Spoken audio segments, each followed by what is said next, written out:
What's going on, everybody? I wanted to make this video in regards to extradition. On TYT Nation, I actually looked at a video saying that Julian Assange needed to be extradited from the UK for his crime of rape and everything else. Now, everyone has their own thoughts and opinions about Julian Assange, and I don't want to disparage anyone from that view if they truly believe it.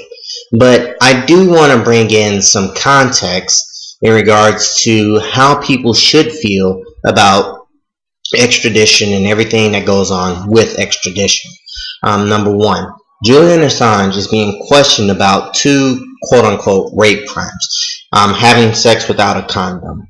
So with that in mind, Sweden, if they were truly interested in looking at Julian Assange and everything that was going wrong with his case, right in his case, they would look at that and essentially say, well, okay, we'll do the questioning in the UK.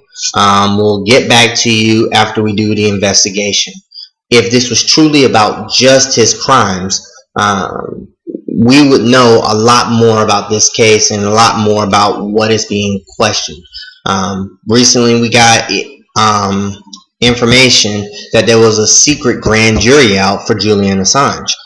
That's something that we don't agree with, that most American people don't agree with in any way, shape, or form. Furthermore, in the UK, because of what the United States is doing to other citizens, it becomes a lot more questionable for people to look at these extradition cases seriously.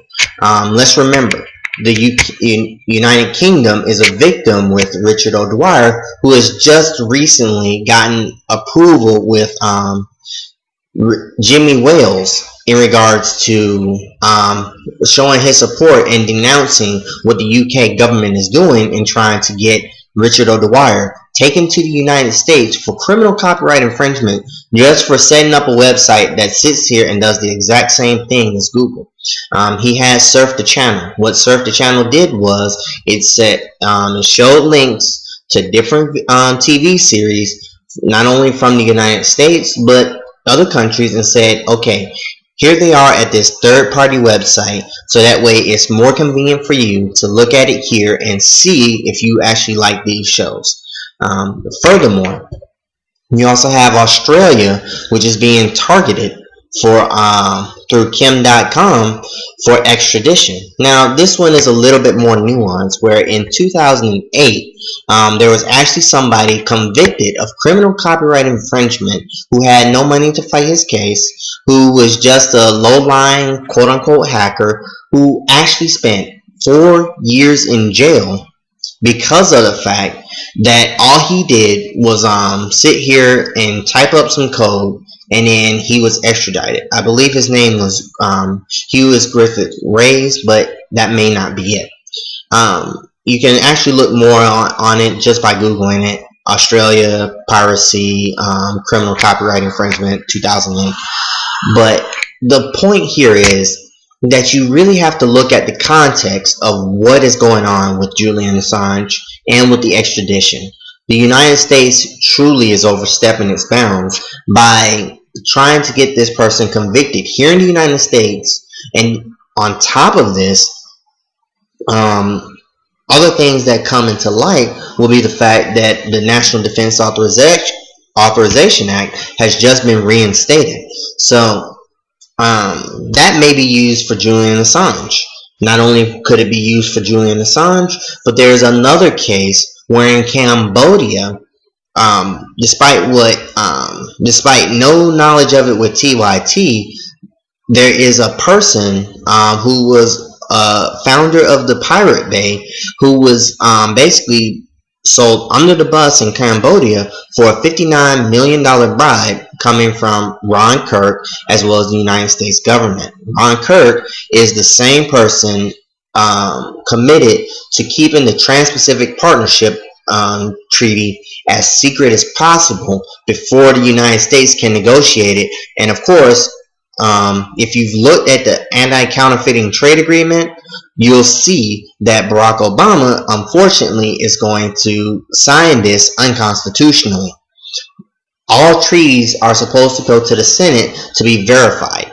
And if they're not verified by the United States, then it's unconstitutional. But this is going to give more corporate power and more free trade zones, which have not done anything except export our jobs to China. This has happened with NAFTA. This happened with the World Trade Organization. These are the type of things that happen when corporate interests are truly in power here. Let's review really quickly. Julian Assange, should he be extradited? I don't see much evidence, especially when it seems he's being persecuted more for WikiLeaks than anything else. Number two, extradition has been used on many different occasions, not only in the UK, but also Australia, to extradite people who are doing nothing wrong in their country, but trying to get them convicted of crimes here in the United States. Richard O'Dwyer is one, as well as Kim.com, who is successfully handling his case, but we also have more cases here in the United States that have not been, that truly seem misleading, particularly with the FBI, and their own terror plots that they bust up on a regular basis, instead of actually finding real criminals. And there's plenty more to say, but my main point here is, I don't think Julian Assange, given all of the evidence that we have, that he should be extradited in any way, shape, or form, and we should be looking at the extradition laws and see what exactly is going on.